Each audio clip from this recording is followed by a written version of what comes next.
start the recording on the phone as well.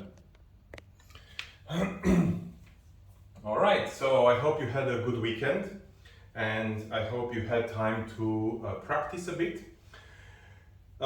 Today we're starting a new week of training. We continue with the same path of digestion, and I'll start with a simple exercise of warm-up.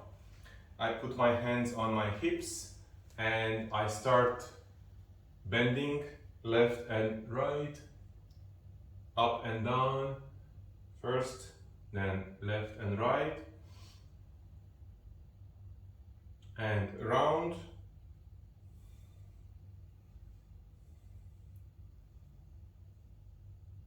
and front and back,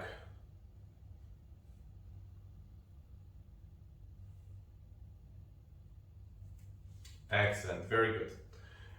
I will use my hands to decongest the neck area here. So right hand taps from up to down, up to down.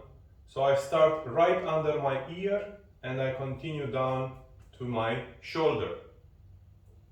Very important, remember we talked about the direction. When we go on the kidneys from up to down, when we go on the kidney, on the gallbladder meridian, we go from up to down. In this case here, we go from up to down to, never the opposite. Now, the reason we don't go in the opposite direction is because this is a very sensitive area that if we go up, from down to up, we will push the blood into our head and we risk to have a blood hemorrhage in the head. So it's very important for us to go very gentle. First of all, don't push too hard. This is an area that is very sensitive. It's actually, in martial arts, is a very, very sensitive spot. Is actually a deadly spot. So if I press very strong here, I can create pressure in the brain. And if the brain is not, if the blood vessels are not very elastic, I can create a rupture in the head. So very gentle from the ear going down, very, very gentle all the way to the head. And then I do the other side. So I start under the ear and I go from up to down, gentle, very, very gentle. Okay, excellent. I continue with the shoulders, right hand on my heart, left hand on my dantian, and I rotate my shoulders, change direction,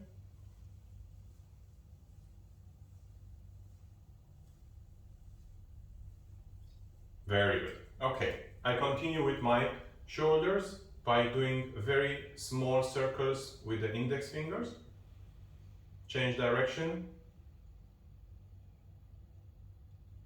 and relax. Very good. Hips, change,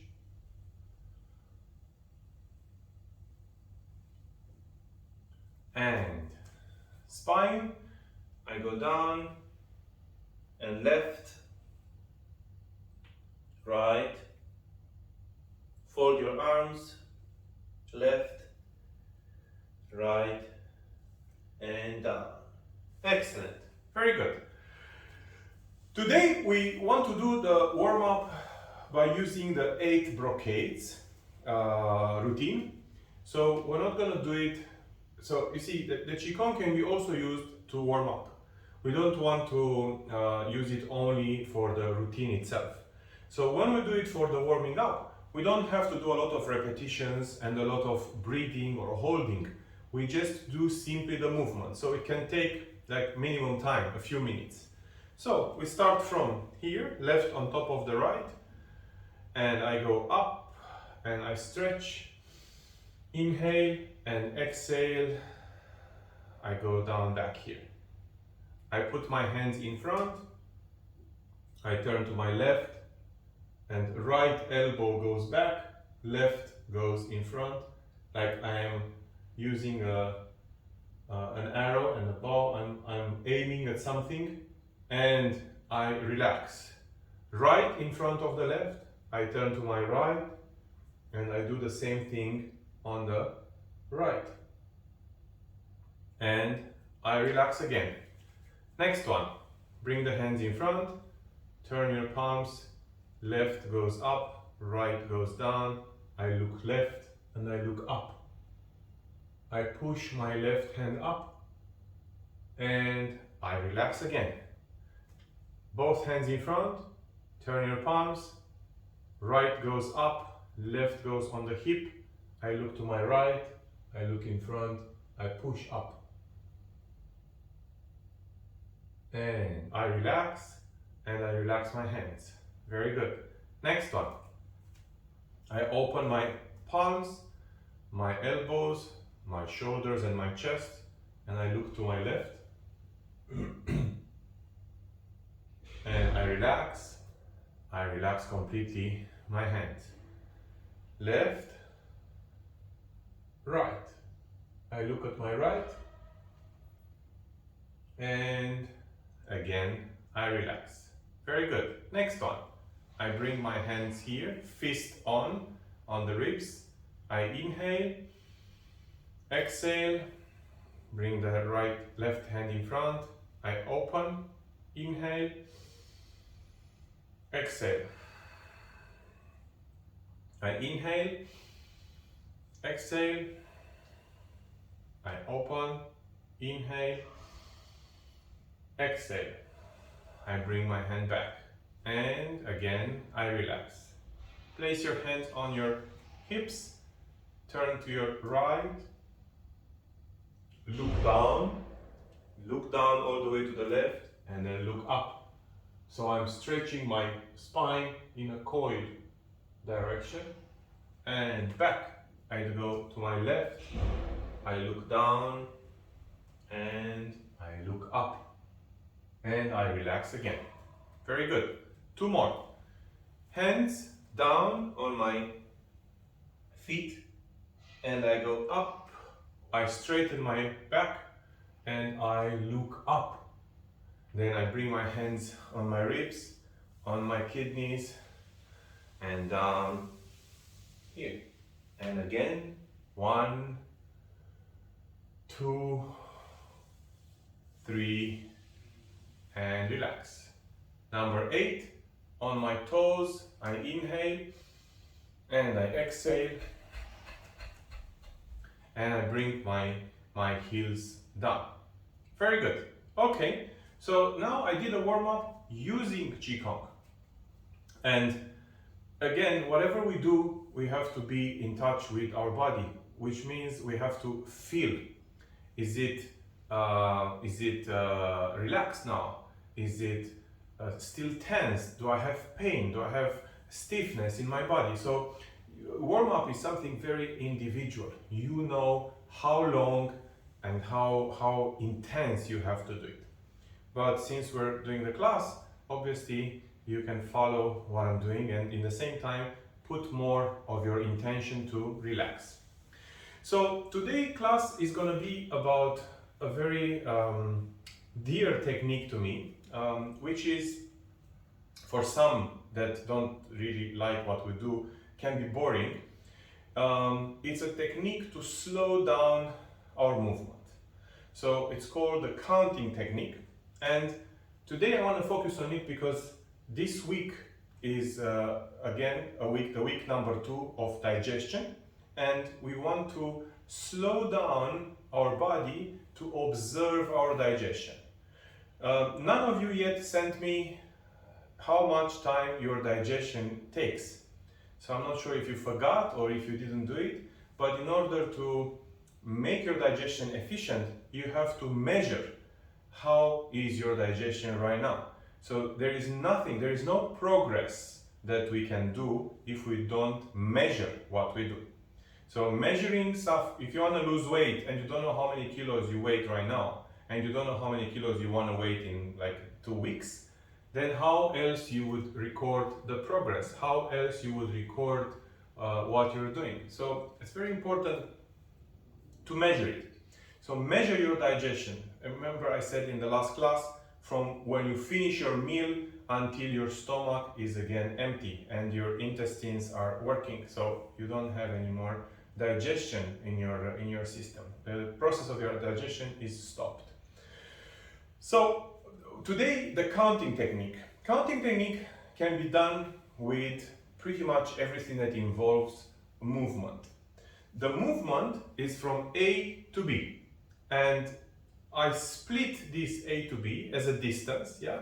I split it in two first, and then each half I split it again in two, and then each half I split it in three, in four, in five. Then when it becomes too long, too many stops, then I split each half in two halves. So I register the move from 0 point, 1/4, 1/2, 3/4, and complete movement. And usually the movements are back and forth, so I will come back through the same points. I'll give you an example. If I have to move the hand from here to here, that's one move, right? But I want to use the counting technique to slow down. So this is 1, 1, half 1, 2, half 1, 2. So I split this in two.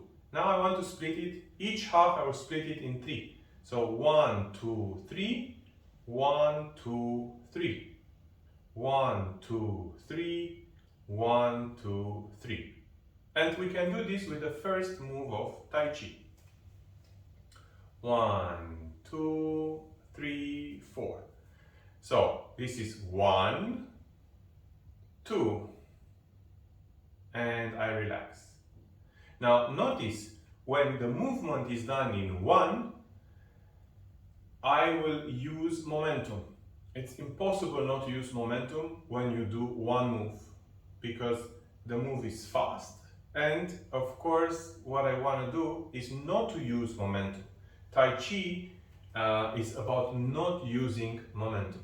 So I will split this move right now in two. 1, 2, 1, 2. I'll split it each half in three. 1, 2, 3, 1, 2, 3. 1, 2, 3, and 1, 2, 3. Excellent, very good. Now I'm going to split the same move into 4. So each half into 4. 1, 2, 3, 4, 5, 6, 7, 8. 1, 2, 3, 4, 5, 6, 7, 8. Very good.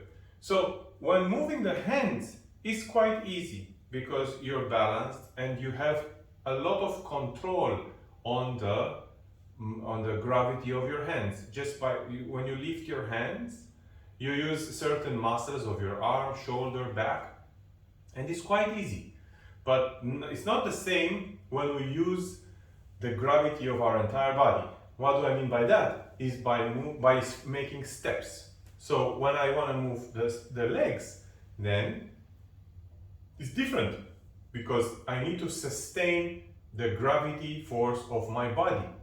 Instead of falling, I have to make sure that I have control on it. So that develops muscles that we don't work on. We never work on these muscles.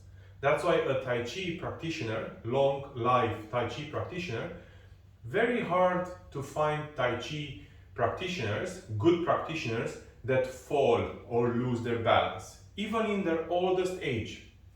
So whenever you're reaching 80, 90, and even more, you want to have more balance when you're walking, when you're doing something, because you don't want to fall. Falling equals closer to death, because it's very hard to recover at that age. So we want to make sure that we stay away from accidents and we are in control of our gravity, of our body at all times. So same thing we did with the hands, now I'm going to do with my legs. So I'm going to put my weight on the right and I'm going to lift the left leg. 1, 2, the toes are down. 1, 2. So 2 moves. 1, 2, 1, 2. Now I'm gonna do 3. Actually, I'm gonna do 4. 2, 2. 1, 2, 3, 4. 1, 2, 3, 4. 1, 2, 3, 4.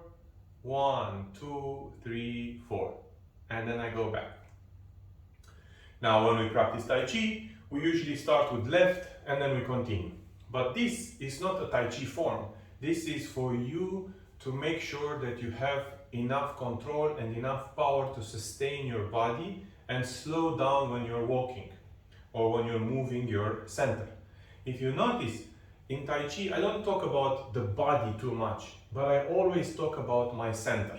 I always talk about be careful about your center, be centered, look at your center. So now, if you look, my center is here. You can take as a point of reference the painting here. So my point of reference is here. This is the distance. Now look what's happening with my point of reference. Yeah. So this, you can look the change. I move here, 1, 2, 3, 4. So I put my leg down, but my center did not move. Now I shift my center. You see where it moved? It moved from here to here, from here to here. I go back here. Now I put the step here. You see my center did not move. Then I move my center in here in the middle. So whenever we practice, we want to always know where is my center.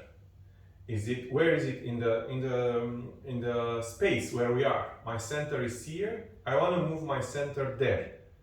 I want to move it very slow and always in control.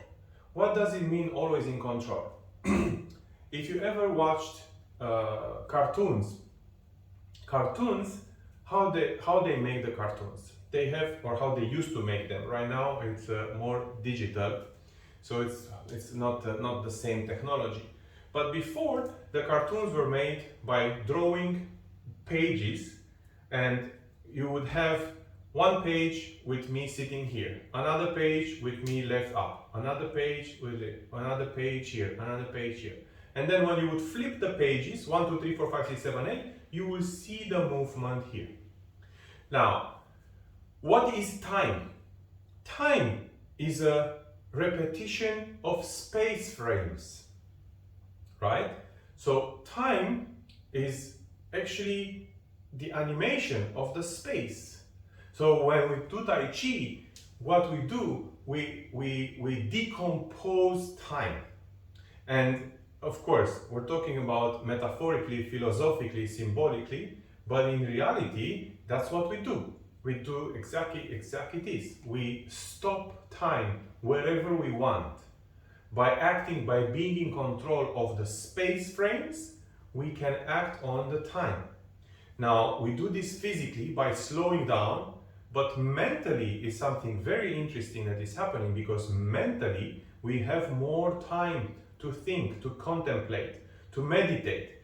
So when we go beyond the Tai Chi learning, and this is something I want to make it very obvious. Tai Chi doesn't mean learning, doesn't mean going to classes, doesn't mean doing an online class. Tai Chi means going beyond that.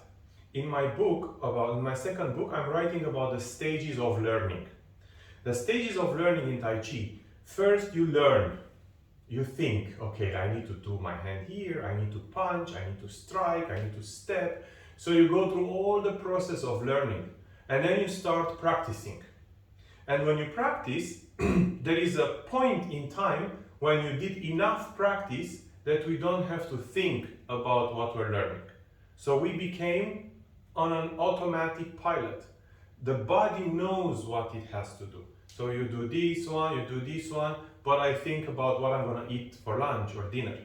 I'm going to do another move and I'm going to solve a problem at work. I'm going to do another move and I'm going to connect with somebody in my life. So we do a lot of problem solving while we do Tai Chi. So, but in order to reach there, you have to be enough patient to learn the moves, to practice the moves, and be able to do it without thinking about this move. So problem solving is something that we do much better when the heart and the mind, they are in sync.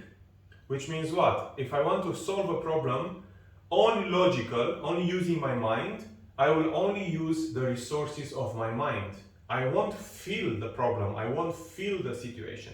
Whenever I start feeling the situation, it's a completely different thing. So for example, I want to fire someone at work. I'm a non-performer, and logically, I'm thinking this person is very bad for the company. I have to fire this person because no results, no performance, no efficiency. And then I do this without my heart completely. And then when I put my heart will tell me, especially if I'm a very empathic person, compassionate, I will say, okay, I'm going to fire this person, but when I'm firing this person, what's going to happen to this person? He's going to lose his job, he's not going to have a job, he's going to be jobless, his problems. What's going to happen to his colleagues? What's going to happen to the environment at work? Will it become negative because I fired him? But these are my emotions. Logically, I know I have to fire him because it's better. Emotionally, I start having the implications of the human perspective in terms of emotions of the company and so on. So sometimes an emotional decision can be good or bad. Sometimes a mental decision can be good or bad. But I can assure you that if you are in sync with your emotional decision, with your mental decision, this will be a much better decision than if you do it either only mentally or only emotionally. So now going back to Tai Chi. Tai Chi allows us to be in sync, your heart and your mind. So when you're in sync, you don't make decisions based only on logic. You still have your human emotions that are in sync with the decision.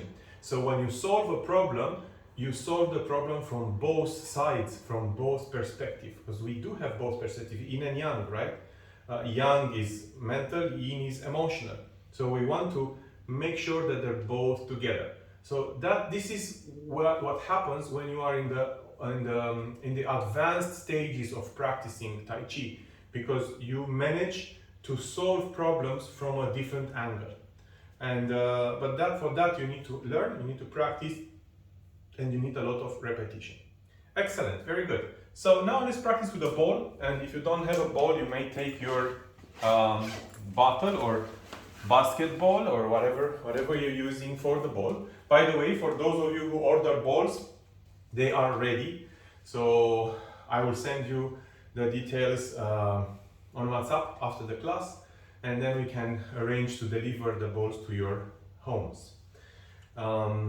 Great, so let's work with the ball right now. But I want to work with the ball using the same counting technique, the one that we just learned right now. And we'll start with a simple exercise. We will go from low here all the way to the heart dantian. Yeah, and we will count first 1, 1, 2, and then we will count 2, 1, 2, 1, 2. Make sure that your center, your spine is relaxed, your shoulders are relaxed. 1, 2, 3. 1, 2, 3. It looks simple in the beginning, but we will go to more and more numbers. 1, 2, 3, 4. 1, 2, 3, 4. 1, 2, 3, 4, 5. 1, 2, 3, 4, 5. 1, 2, 3, 4, 5, 6. 1, 2, 3, 4, 5, 6. 1, 2, 3, 4, 5, 6, 7. 1, 2, 3, 4, 5, 6, 7. 1, 2, 3, 4, 5, 6, 7, 8. 1, 2, 3, 4, 5, 6, 7, 8. We go all the way to 10. 1, 2, 3, 4, 5, 6, 7, 8, 9, 10. 1, 2, 3, 4, 5, 6, 7, 8, 9, 10. Excellent. Very good. We will combine now the movement with stances. So we'll do 1, 1, 1, 1. 1, 2, 1, 2. 1, 2, 1, 2. 1, 2, 1, 2. 1, 2, and 1, 2. So we will do a move, no matter how small it is, we will double it up with the same time of counting by holding the stance. So let's jump directly to 5. 1 and 2 and 3 and 4 and 5. And then 1, 2, 3, 4, 5. Okay, so now in between each move, I'm going to count to 5. So take this time to observe your body. So for example, if your shoulder is perfect, you will be able to hold this no matter which level and for how long. You will see where you are stronger and where you are weaker. We're talking about building strength, and in the same time, we're talking about fixing injuries. Now, when I fix an injury, if I have an injury on my shoulder, I must find out which part of my muscle, of the tear in my muscle or the tendon is injured. So when I do it very slowly, here I will have no pain, and then from here to here I will have some pain, and then from here to here I will have no pain again. I identified that in this area I have pain. So when I work, I want to work this area more, and I want to split this area, go into the comfort zone, out of comfort zone, in comfort zone, out of comfort zone, and build strength in my part of my arm where I need it more. You can only do this by slowing down and by doing the entire range of movement very slowly. There's no other way. You cannot do it other way. I see people in the gym sometimes exercising and they're using a lot of momentum. They take weights that they cannot carry. And for example, I can lift 10 kilos, let's say, but my ego is so strong, I'm going to take 15 kilos, 20 kilos to show myself in the mirror and show everybody in the gym how strong I am. Now, I will carry something that is heavier than I can take. And what am I going to do? I'm going to do and bring the dumbbell up. Analogy with life. We take things that we cannot solve and we don't ask for help, and we want to go through the pain without help, or showing that we're the best, and we're showing that we're suffering. Now, what happens? The only way to go through this is to go fast with momentum. Because same like a dumbbell, yeah, I do this, I use all my body, and then I bring. I'm not lifting 15 kilos. I'm giving my body a lift, I'm giving the body gives a push. And then, because I have the push, the dumbbell becomes, instead of 15 kilos, it becomes 7 kilos. But it's just an illusion, because I'm using parts of my body that I don't need. So I want you to picture this as an analogy with the things in life that we want to take and we want to do that we can't do, we can't take on our own. We need help, or we need to lower the assignment and we have to make it a little bit lighter for us. Each person has to work with a certain weight. Each person has things that can solve and things that cannot solve. We have to be aware of that.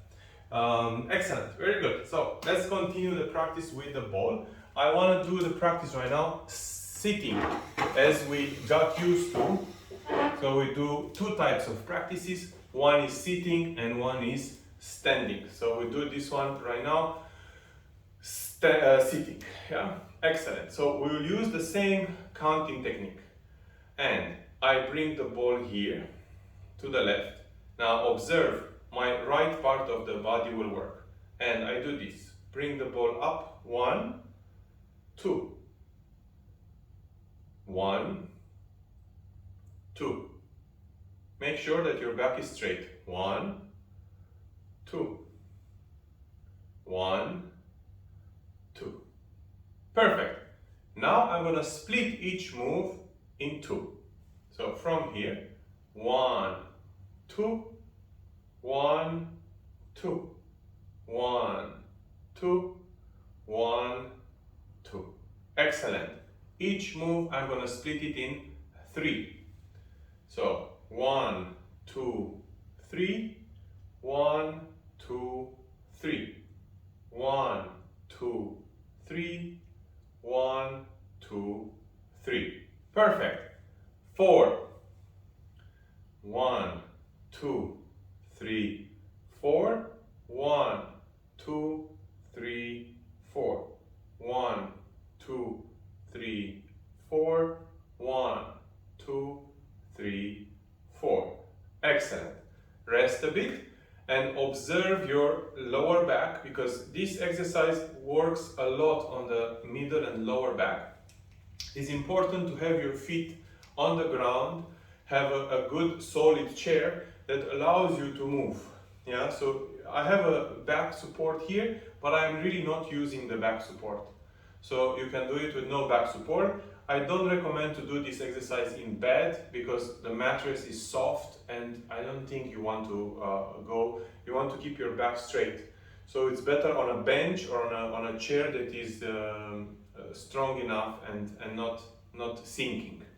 So we were on number 4. Now I'm going to do 6. So 1, 2, 3 to the half and another 3 all the way up. So I start from here. 1, 2, 3, 4, 5, 6. 1, 2, 3, 4, 5, 6. Notice also something I want to say. When you're sitting, you cannot use your hips and your spine works in a different dynamic. So right now, if I do this exercise, I'm going to feel my back even more.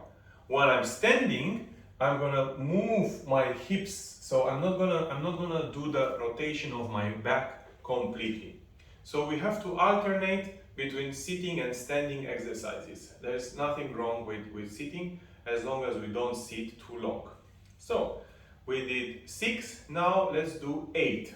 So I go here and 1, 2, 3, 4, halfway.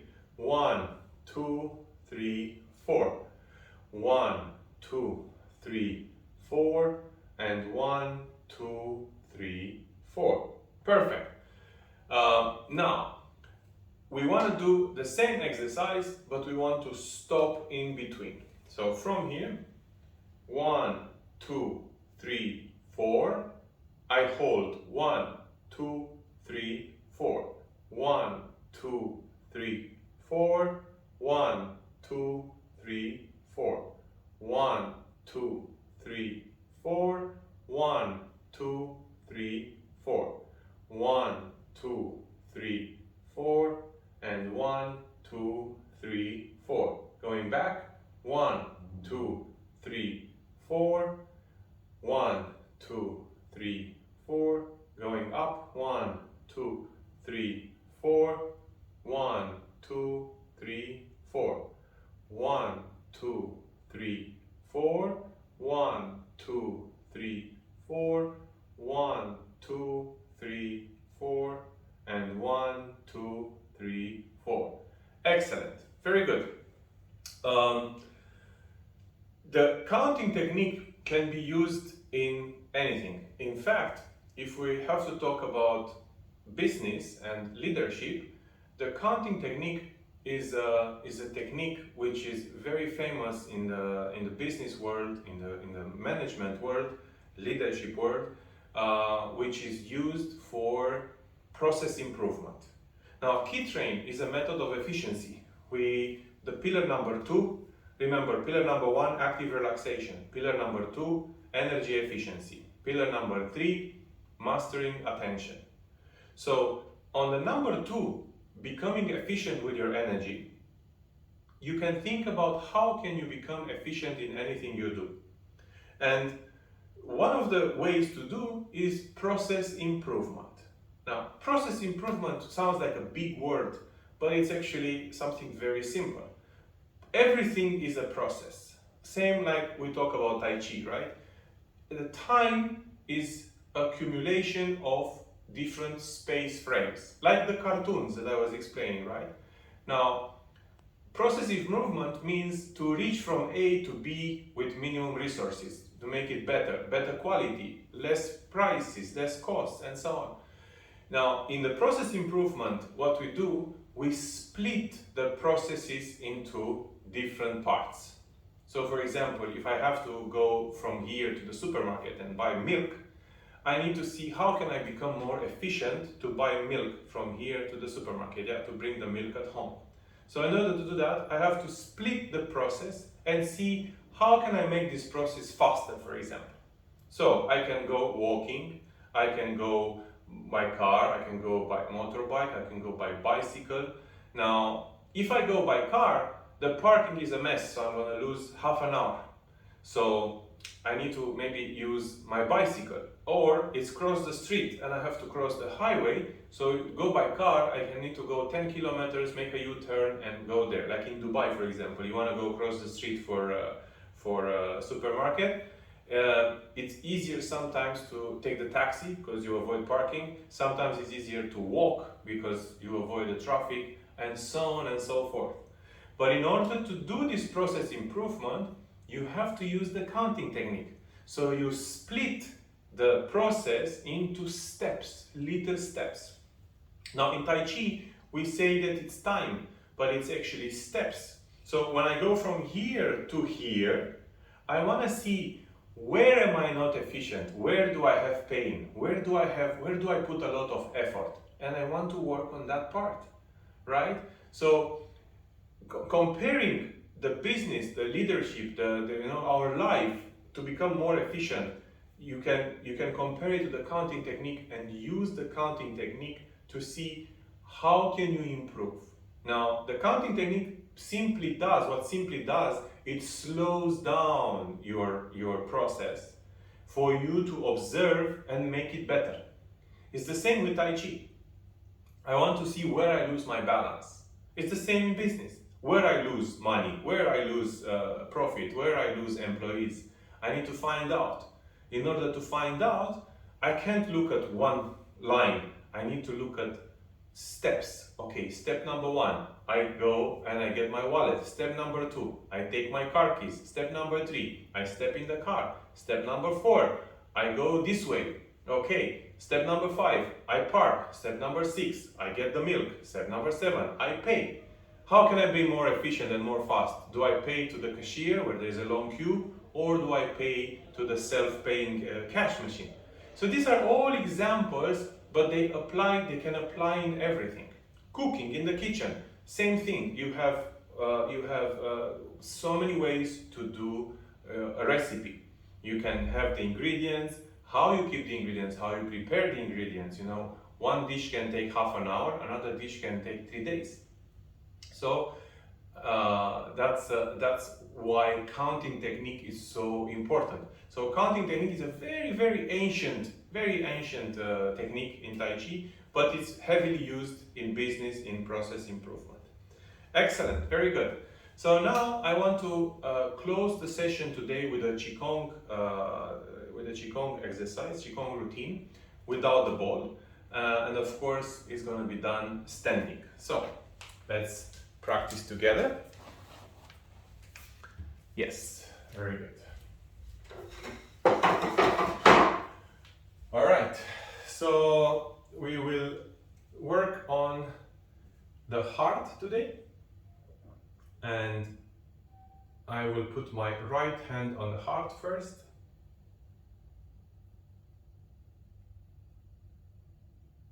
you can close your eyes.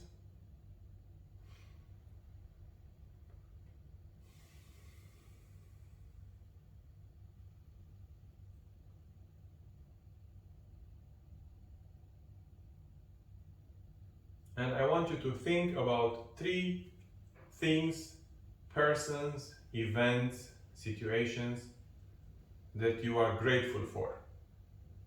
And I want you to take them one by one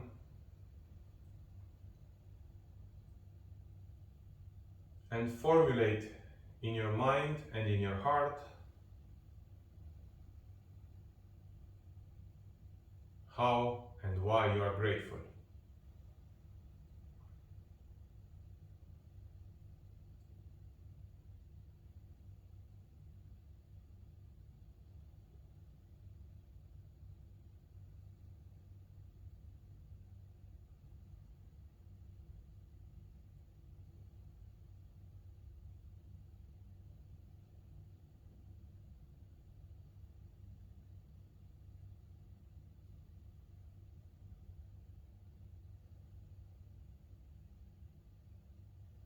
And leave your hand down.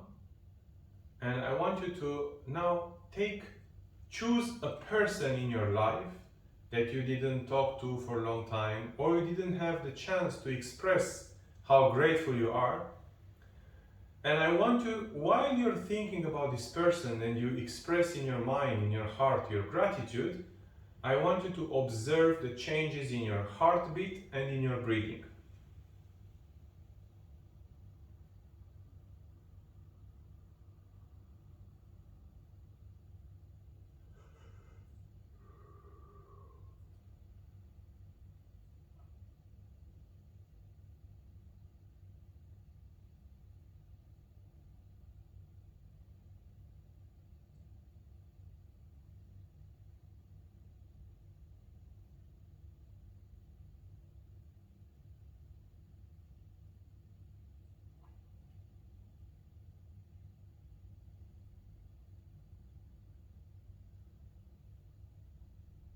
And I want you to place your hands on your dantian, on your lower dantian, first right and then left. And focus on your dantian.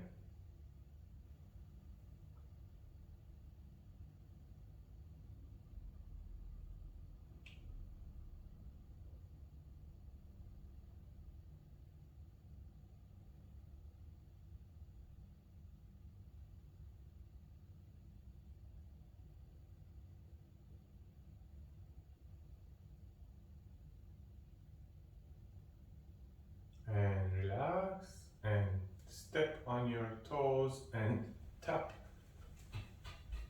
And inhale and exhale. And inhale and exhale. Very good. Okay, so Qigong is not only about movement and exercise, it's about channeling the emotions, the energy of emotions in your body wherever you want. So what I did with gratitude, I brought the energy pattern, the energy signature of that emotion, I brought it in my heart. I didn't tell you bring it in your heart and send it to your dantian. I said, think about somebody or someone that you're grateful for and focus on your heart. Because the gratitude and this type of emotion, energy patterns, they form in your heart. And then what I said, bring your hands to your dantian, focus on your dantian. So what did I do? I brought here an energy pattern, and then I brought it here by putting my attention, my intention in dantian.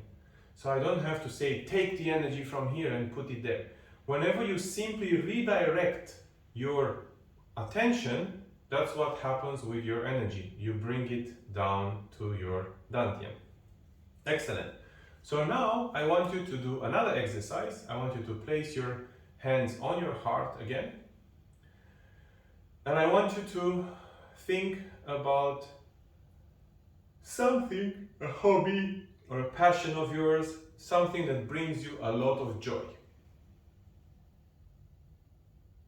And can be in connection with someone you love.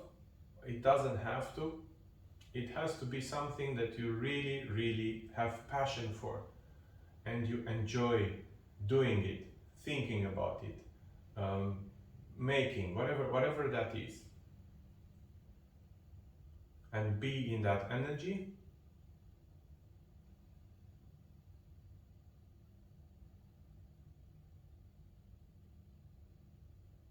And if you do this exercise correctly and genuine, you will find yourself smiling or even laughing sometimes. Because joy is associated with the smile muscles, the muscles of your face that are involved for smiling. So you will find yourself smiling, and sometimes when you do this exercise in public, people will think you're crazy because you're smiling with no reason. But they do not understand the reason for your smile is inside your heart, which is justified and doesn't have to be explained to anyone. So go back to your joyful moment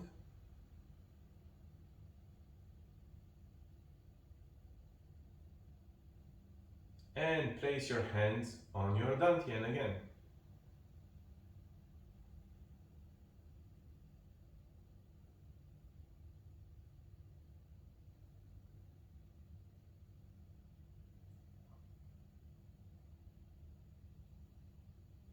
And relax your hands, and on your toes, inhale and exhale.